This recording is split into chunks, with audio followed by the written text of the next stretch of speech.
귀한 영광 받아주신 줄 믿습니다. 지난 주간에 갑자기 날씨가 좀 쌀쌀해졌어요. 사실은 뭐 그렇게 추운 날씨는 아닌데 우리 몸을 움츠러들게 하죠. 몇 달 전만 해도 겨울바람이 불어올 때는 그때는 굉장히 추웠었는데 그때에 비하면 따뜻한 바람인데 아마 지난 한 달 정도 봄이 와서 그 봄이 우리를 따뜻함 속에 익숙하게 했던 것 같습니다. 이 봄이 되면 이렇게 갑자기 우리를 춥게 만드는, 움츠러들게 만드는 이 바람을 꽃샘바람 그렇게 우리가 부르죠. 꽃샘바람.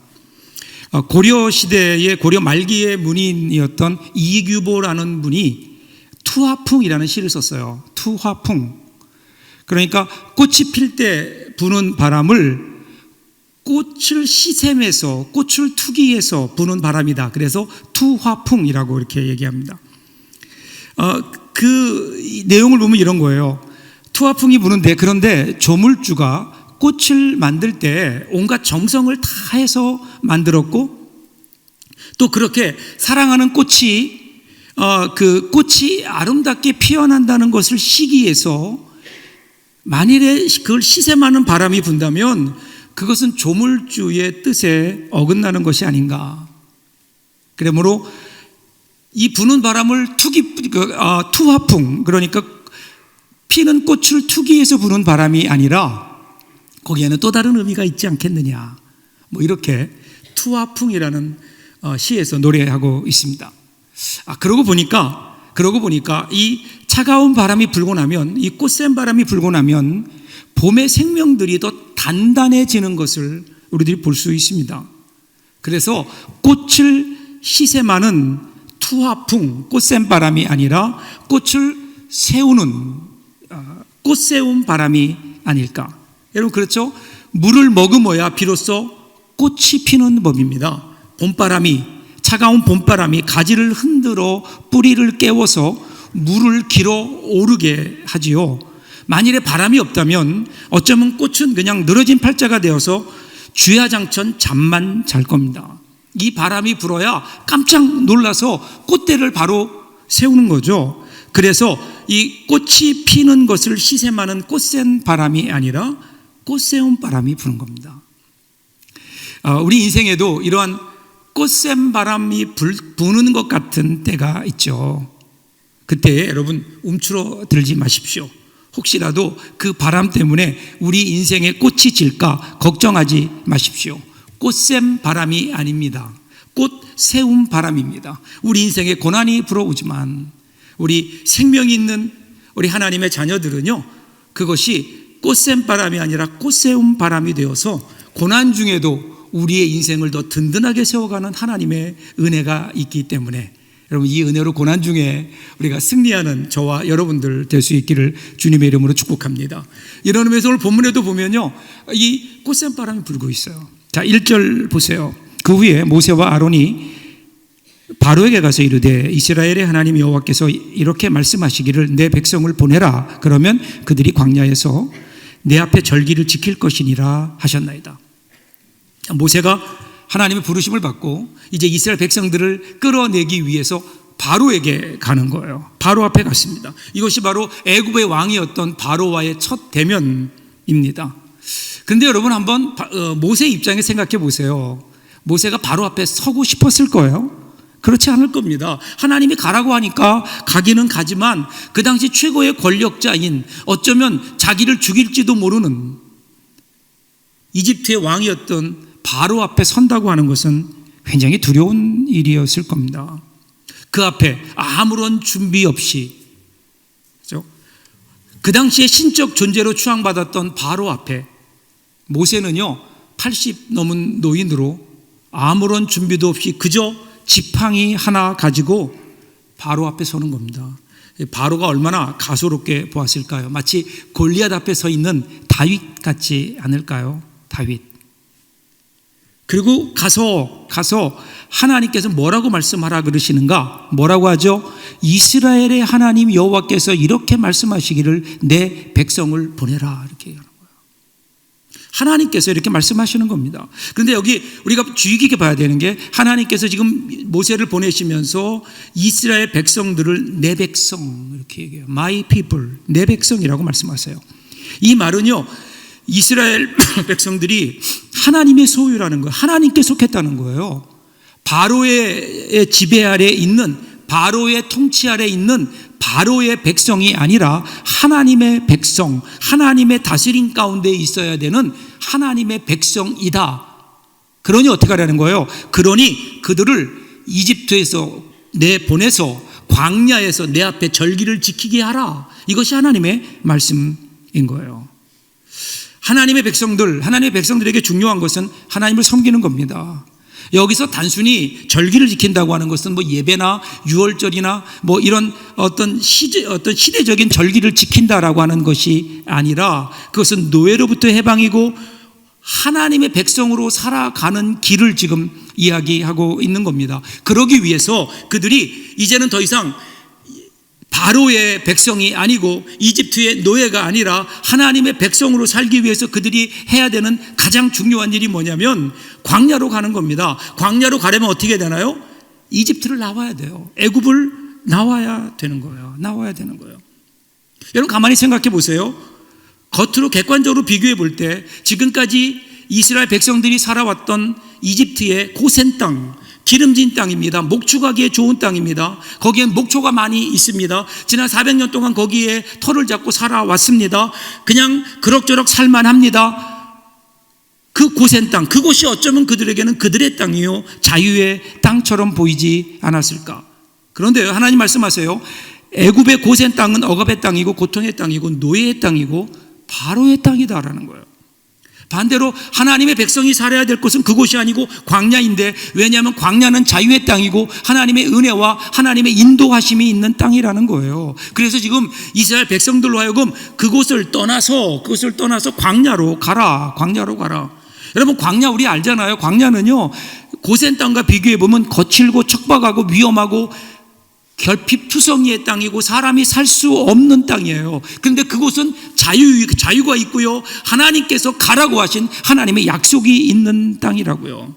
하나님께서는 약속하셨던 가나안 땅, 적과 끓이오른 가나안 땅, 약속의 땅으로 가기 전에 하나님께서 그 약속이 있는 곳으로 가기 위한 광야, 그 광야로 나가서 나에게 나를 섬겨라 말씀하시는 거예요. 광야. 여기 광야라는 말이 재미있어요. 이 광야라는 말이 히브리어 단어로 보면요 미드바르라는 말인데, 이 단어는 히브리어 다바르, 말하다라는 단어에서 나옵니다. 그러니까 어떤 의미가 있는가 하면요, 왜 하나님 광야로 가라 그러시는가 하면 광야는 하나님이 말씀하시는 곳, 하나님이 그분의 뜻을 나타내시는 곳, 그분의 메시지를 우리에게 주시는 곳, 하나님의 음성이 들리는 곳, 바로 그곳인 겁니다. 그래서 지금 이스라엘 백성들은요, 바로도 그렇지만 사실은 이스라엘 백성들이 결단해야 될 문제가 있는 거예요. 자, 하나님이 없는 조금 편안해 보이는 고센 땅에 살 것인가, 아니면 하나님이 거하시는 불편한 광야에 살 것인가. 이 둘 사이에서 이스라엘 백성들이 선택해야 되는 거고요, 바로도 지금 그 선택을 해야 되는 겁니다. 사랑하는 여러분, 오늘 우리의 삶은 어디입니까? 여러분의 살아가는 여러분의 삶의 현장은 어디입니까? 혹시 하나님이 없는, 그저 우리가 지금까지 살기에 편안했던 고센 땅에 안주하며 살고 있지는 않은지요? 하나님은 우리에게 말씀하세요. 광야로 가라고요. 하나님의 약속이 있는, 하나님이 인도가 있는, 하나님이 붙들어 주시는, 겉으로 보기엔 투박하지만 그러나 그 안에는 따뜻한 하나님의 인도와 하나님의 보호하심이 있는 광야를 향해 나가라. 그곳에서 나에게 예배하라.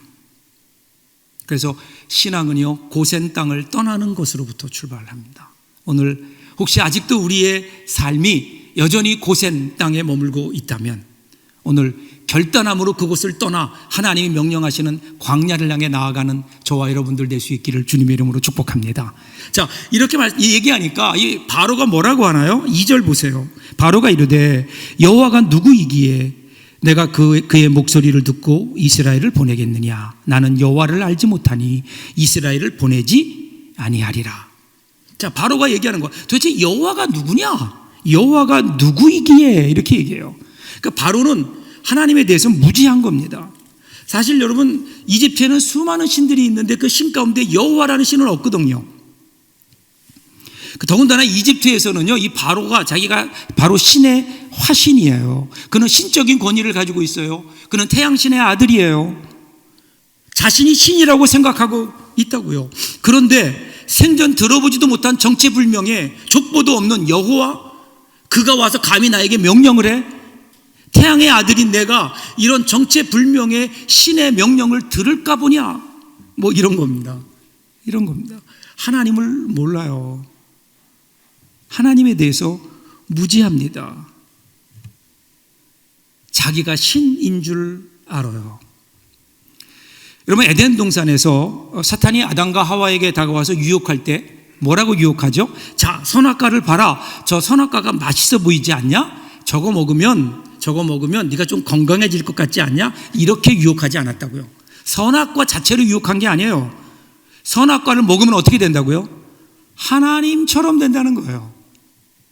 네가 신이 된다는 거예요. 하나님처럼 된다는 거예요. 이것이 유혹이었고, 우리 인류의 그 최초의 사람이었던 아담과 하와가 여기에 넘어간 거예요. 여러분, 이 유혹은 지금도 계속돼요. 지금도 우리 인간이 신이 되는 것이 진리라고 그렇게 사람들은 믿고 있습니다. 그래서 이 세상의 모든 다른 종교들 보세요. 모두 다 인간이 신을 찾아가는 겁니다. 선을 행하든 아니면 도를 깨우치든 고행을 행하든 결국 모든 종교의 목적은 뭐예요? 자기가 신이 되는 겁니다. 이 과정을 통해 신에게 나아가는 거예요. 아니, 궁극적으로 자기가 신이 되는 겁니다. 인간이 신이 되기를 원하는 이 유혹, 여기에 인간의 불행이 시작되죠. 인간은 피조물입니다. 인간은 창조주가 아닙니다. 이 분명한 한계를 알아야 되는데, 여러분, 나폴레옹 아시죠? 나폴레옹이 유명한 얘기했죠. 내 사전에 불가능은 없다. 유명한 말을 했어요. 그의 이런 말을 그 마음속을 가만히 들여다보면 그 자신이 모든 것을 할 수 있는 신과 같은 존재다, 그와 같은 존재가 되기를 원하는 그의 강력한 마음이 거기에 표출된 거죠. 그래서 그가 그의 인생에 정말 불가능이 없었나요? 그는 어쩌면요, 그 생각 때문에 그의 인생을 망치고 맙니다. 내가 신이라는. 전에 실제로 있었던 얘기죠. 어떤 한 아이가 어느 날부터인가 슈퍼맨을 좋아해서 매일 목에다가 빨간 망토를 두르고요, 막 뛰어다녀요. 그리고 막 의자에서 뛰어내려요. 그러면서 뭐라 그래요? 나는 슈퍼맨이다, 막 이러고 돌아다니는 거예요. 그런데 어느 날 사고가 난 거예요. 이 아이가 3층 베란다에서 뛰어내린 거예요. 빨간 망토를 두르고 그 위에서 나는 슈퍼맨이다 이러고 뛰어내렸어요. 여러분, 주위에 이 빨간 망토 두르고 막 돌아다니는 아이들이 있거든. 조심해야 됩니다. 깨보니까 어떻게 돼요? 병원이에요. 다행히 크게 다친 데는 없었는데, 근데 여러분, 이 아이가 깨어나면서 제일 먼저 한 말이 뭔지 아세요? 왜 나는 못 날지? 왜 나는 안 날지? 그 아이의 목에 둘려 있는 슈퍼맨, 그 빨간 망토가 문제였습니다. 빨간 망토. 근데 여러분, 그거 아세요? 이 빨간 망토는 그 아이에게만 있을까요? 오늘 사실은 우리가 이 빨간 망토를 목에 두르고 살고 있는 것 아닌가? 그리고 여러분, 이 빨간 망토의 그 역사는요, 꽤 오래됩니다. 아까 이제 나폴레옹이 얘기했죠. 여러분, 나폴레옹의 초상화를 보신 적이 있나요? 제가 보여드릴게요. 가만히 보시면 나폴레옹 목에 뭐가 둘러져 있죠? 빨간 망토가 둘러져 있어요. 그거를 두르고 뭐라 그래요? 내 사전에 불가능은 없다, 그러고 죽었어요. 여러분, 이걸 가만히 보면 이 나폴레옹 할아버지한테 좀 미안한 얘기지만, 제가 보기에는 내 사전에 불가능은 없다라고 외치는 나폴레옹이나 빨간 망토를 두르고 3층 베란다에 뛰어내리면 나는 슈퍼맨이다 라고 생각하는 것과 뭐가 다를까요? 거기에서 거기 아닐까요? 근데 여러분, 이것은 단순히 그 아이나 나폴레옹만의 문제일까요? 우리도 모르는 사이에 우리도 빨간 망토를 두르고 있다고요. 내가 신이 되라고, 내가 하나님이라고 생각한다고요. 내가 하나님보다 높다고 생각한다고요. 하나님이 나에게 말씀하셔도 그 말씀 앞에 내가 하나님보다 높은 거예요. 어느 순간 하나님을 믿는 우리들조차도 하나님 말씀 앞에 순종하지 않고 오히려 하나님 앞에서 내 말을 더 내세우는, 내가 하나님보다 높아지는, 여러분, 우리 신앙생활의 핵심은요, 하나님을 바로 아는 겁니다. 바로 아는 거예요. 그 하나님을 아는 거예요. 요한복음 17장 3절을 보세요. 영생은 곧 유일하신 참 하나님과 그의 보내신 자 예수 그리스도를 아는 것이니이다. 신앙이 뭐예요? 구원이 뭐예요? 이 하나님을 아는 거라고요. 하나님을 아는. 구원이라고 하는 것은 우리가 시작한 일이 아니에요. 하나님께서 우리를 불쌍히 여기셔서 우리를 구원하시려고 인간의 몸을 입고 우리를 찾아오심으로 시작된 거 아니에요? 여러분, 내가 예수를 믿는다는 것이 뭐예요? 이 하나님의 사랑을 아는 거예요. 그리고 그분이 오셔서 인간의 몸을 입고 십자가에 죽어주심으로, 내 죄를 짊어지고 십자가에 죽어주심으로 내 죄가 사해짐으로 내가 구원받았다는 사실을 아는 거예요. 여러분, 내가 그 일을 위해 한 것 아무것도 없어요. 믿음이라고 하는 것은요, 우리의 열심도 아니에요. 우리의 신실하심도 아니에요. 이 하나님의 사랑을 아는 것, 예수 그리스도의 십자가의 은혜를 아는 것, 오늘도 우리 가운데 역사하시는 성령님의 그 역사하심을 내가 느끼는 것, 아는 것, 깨닫는 것. 여러분, 이것이 신앙의 출발이 아닐까요? 하나님을 알아야 됩니다. 이 하나님의 사랑과 은혜를 깨닫는 것, 아는 것, 여기에서 우리 믿음이 시작되는 거죠. 그러니까 다시 이제 모세와 아론이 반론해요. 3절 보세요. 그들이 이르되 히브리인의 하나님이 우리에게 나타나셨은즉 우리가 광야로 사흘길쯤 가서 우리 하나님 여호와께 제사를 드리려 하오니 가도록 허락하소서. 여호와께서 전염병이나 칼로 우리를 치실까 두려워하나이다. 바로가 도대체 하나님이 누구냐? 그랬더니 모세가 뭐라 그래요? 하나님을 어떻게 소개해요? 히브리인의 하나님. 히브리인의 하나님. 이 히브리라는 이 말이 어떤 뜻인지는 정확하게 100% 아무도 잘 몰라요. 그런데 이 말은요, 아피루 아니면 하피루라는 그 당시에 고대 근동의 언어와 그 맥을 같이 합니다. 특별히 이 가운데 이 아피루라는 말은요, 이집트와 아수르 문헌에도 자주 등장하는데, 이들이 그 당시에 이집트에서 노동하던 외국인들이었어요. 이집트에서 노동하던 외국인들, 대표적인 경우가 이스라엘 백성들이었다고요. 그러게 이 아피루, 히브리 이 말은요, 한 종족을 말하는 게 아니라 그런 신분, 어떤 사회학적인 의미에서의 어떤 신분을 이야기합니다.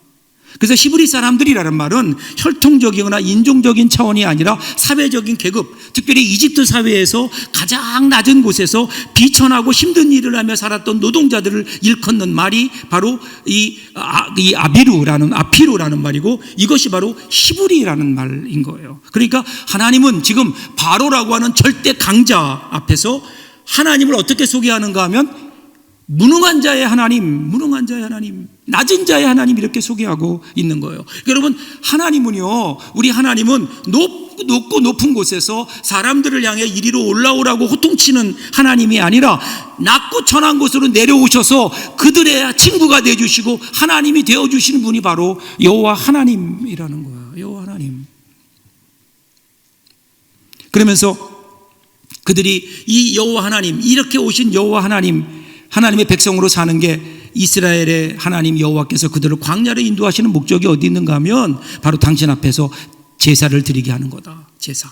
여러분, 여기 말하는 제사라고 하는 거는요, 제바흐라는 말인데 화목제를 말합니다. 화목제. 그리고 화목제의 특징은 뭐냐면요, 제물을 드려요. 그러면 피와 기름은 하나님께 드려요. 그리고 그 가운데 남은 고기, 가슴과 오른편 다리는 제사장 몫으로 드려요. 그리고 나머지 남은 그러한 고기를 가지고 온 거기에 참여한 모든 그 예배자들이, 제사자들이 함께 모여서 먹고 마시고 즐기는 겁니다. 축제인 거예요. 그러니까 여러분, 예배는 축제입니다.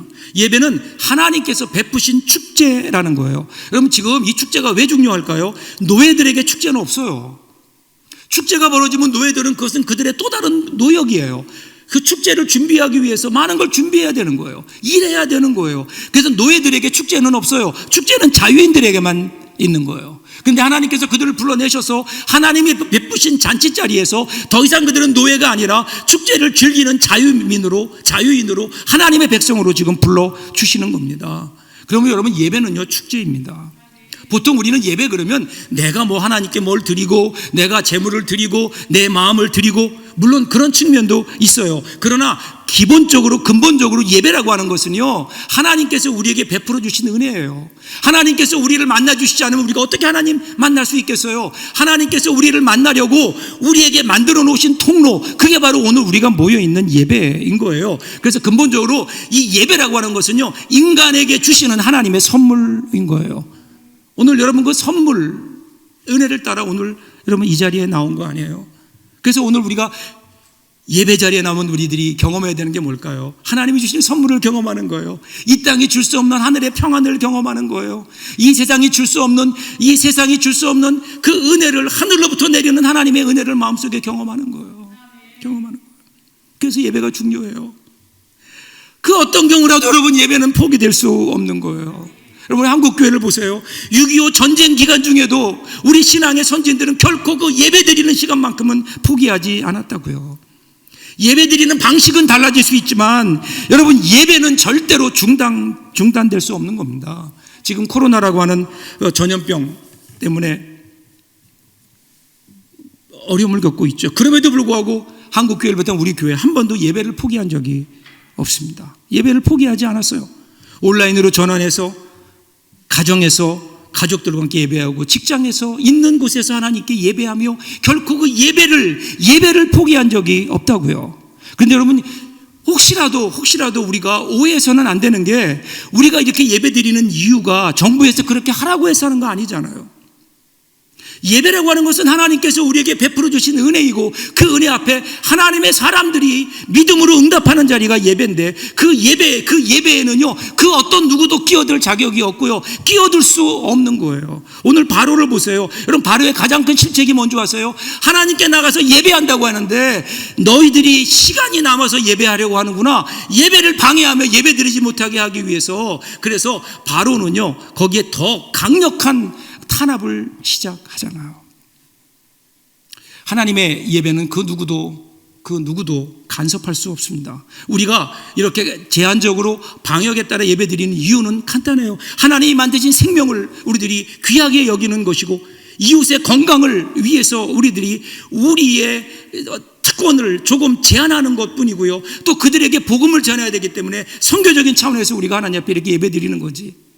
여러분 그 어느 누구도, 아무리 국가라 하더라도 절대로 교회에 예배드리는 우리의 마음을 제한할 수 없고요, 예배에 간섭할 수 없는 겁니다. 오늘 우리가 드리는 예배가 이렇게 귀한 예배라니까요.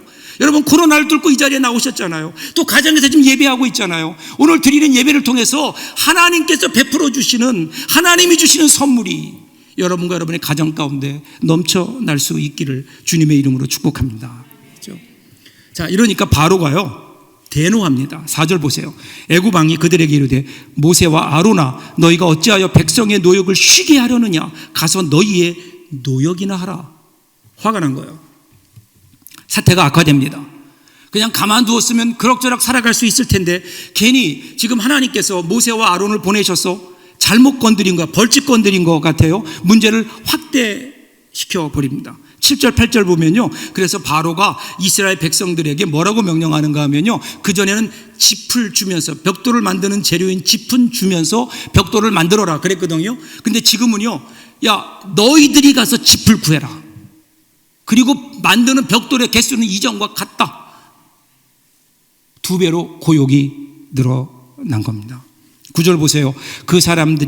그 사람들의 노동을 무겁게 함으로 수고롭게 하여 그들로 거짓말을 듣지 않게 하라. 모세의 말이 거짓말이라는 겁니다. 일이 여러분 점점 더 복잡해지고 어려워졌어요. 이스라엘 백성들이 이전보다 더 힘들어졌어요. 바로는 더 강력하게 압제하기 시작합니다. 상황은 더 어려워졌어요. 모세가 여러분 처음에 그 바로 앞에 갈 때는 두려움도 있었지만 기대감도 있지 않았을까요? 내가 하나님의 뜻에 따라 가서 하나님 말씀을 전하면 당장 바로가 회개하고 알겠다고, 하나님이 말씀하셨으니 데리고 가라고, 뭐 이런 기대감도 있지 않았을까요? 근데 그 기대가 산산조각 난 겁니다. 오히려 악화된 거예요. 그래서 어떻게 됐나요? 20절 21절 보세요. 그들이 바로를 떠나 나올 때에 모세와 아론이 길에 서 있는 것을 보고 그들에게 이르되 너희가 우리를 바로의 눈과 그의 신하의 눈에서 미운 것이 되게 하고 그들의 손에 칼을 주어 우리를 죽이게 하는도다. 여호와는 너희를 살피시고 판단하시기를 원하노라. 급기야 백성들이 모세와 아론을 불신하고 불평하기 시작합니다. 이제 위기가 온 겁니다. 출애굽이라고 하는 이 거대한 계획의 위기가 온 겁니다. 이제 그들 가운데 분란의 조짐이 일어납니다. 그런데 여기서 우리가 한번 생각해 볼 게 있어요. 왜 하나님은 한 방에 끝내지 않으셨을까?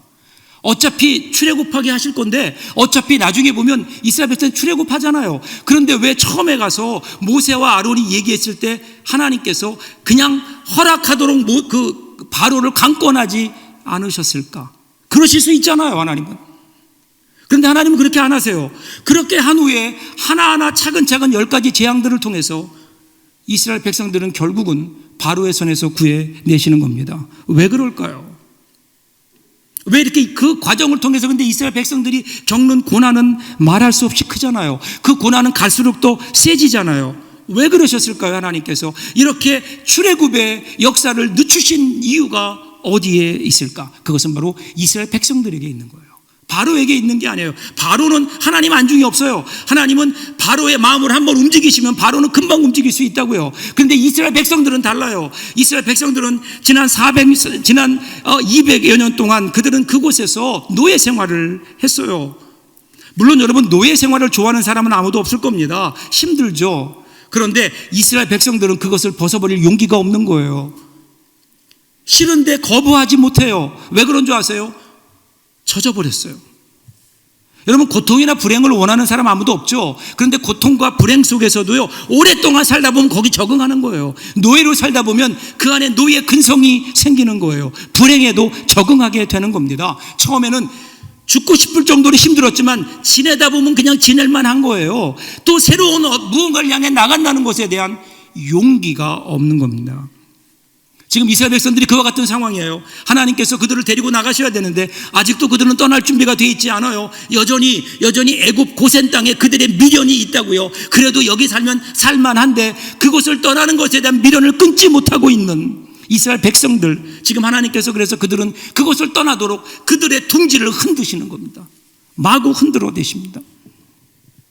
여러분, 독수리가요, 자기들이 거할 보금자리를 높은 산 바위 틈에 그 독수리만의 그 방법으로 튼튼하게 집을 지어요. 거기에 여러 가지 때로는 돌들, 때로는 여러 가지 날카로운 것들, 그리고 이것을 잘 맞추어서 튼튼하게 흔들리지 않도록 집을 짓고 그 위에요, 깃털이나 나뭇잎 같은 것들로 이렇게 수북하게 부드럽게 덮어놓습니다. 그리고 거기에 새끼를 낳아요.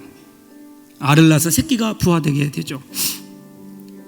잘 자랍니다. 잘 자라다가 어느 날 독수리가 어느 정도 자라면요, 어느 날 갑자기 그 어미 독수리가 이상해집니다. 푹신하게 깔아 놓았던 깃털들, 나뭇잎들을 다 입으로 끄집어내요. 그럼 그 밑에 있었던 뾰족한 것들, 불편한 것들이 나오기 시작합니다. 새끼들이 거기에 자꾸만 찔려요. 그리고 나서는요, 둥지를 흔들어 댑니다. 새끼들을 그 힘센 그 날개로 새끼들을 향해서 날개짓 하는 겁니다. 나가라는 거예요.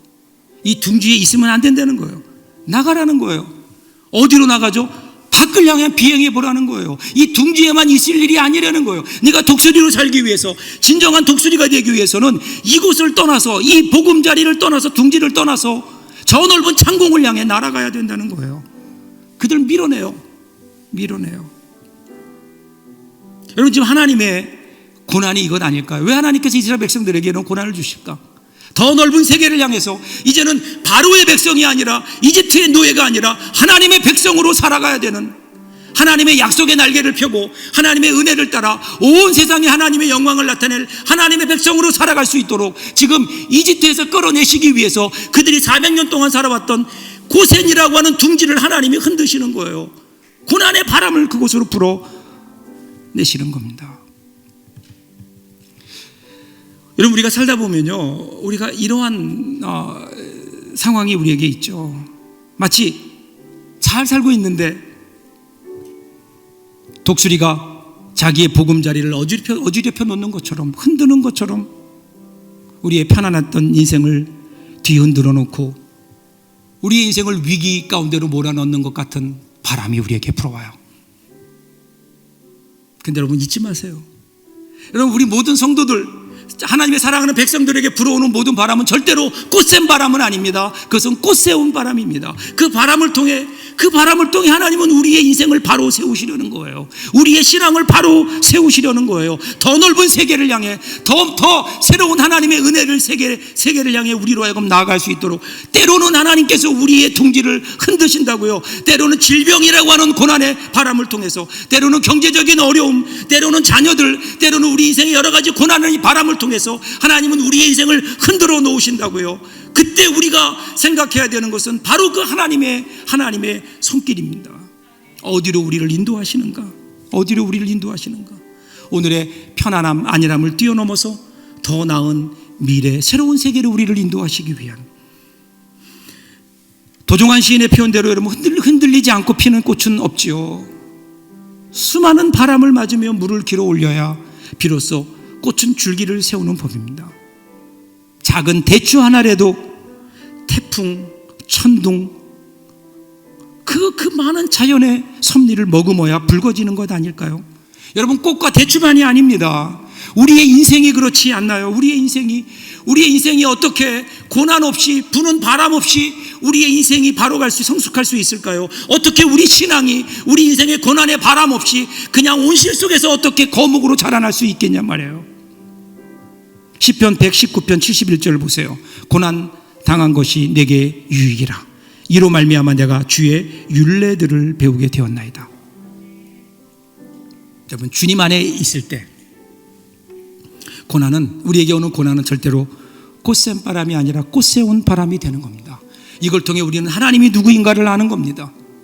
우리로 더 강하게 오늘의 현실에 안주하는 우리의 작은 삶이 아니라 하나님이 예비하신 새로운 세계, 하나님이 예비하신 새로운 축복을 향해 나아가게 하시는 하나님의 은혜, 우리의 신앙을 바로 세우고 우리의 인생을 더 아름답게 만드시기 위해서, 그래서 우리 가운데 불어오는 꽃새운 바람, 우리 인생을 굳게 세우는, 신앙을 성숙케 하는 바람인 줄 알아서 오늘 그 고난 가운데 지지 않고, 고난의 바람이 불더라도 그 안에서 믿음으로 승리하는 저와 여러분들 될 수 있기를 주님의 이름으로 축복합니다. 기도하겠습니다.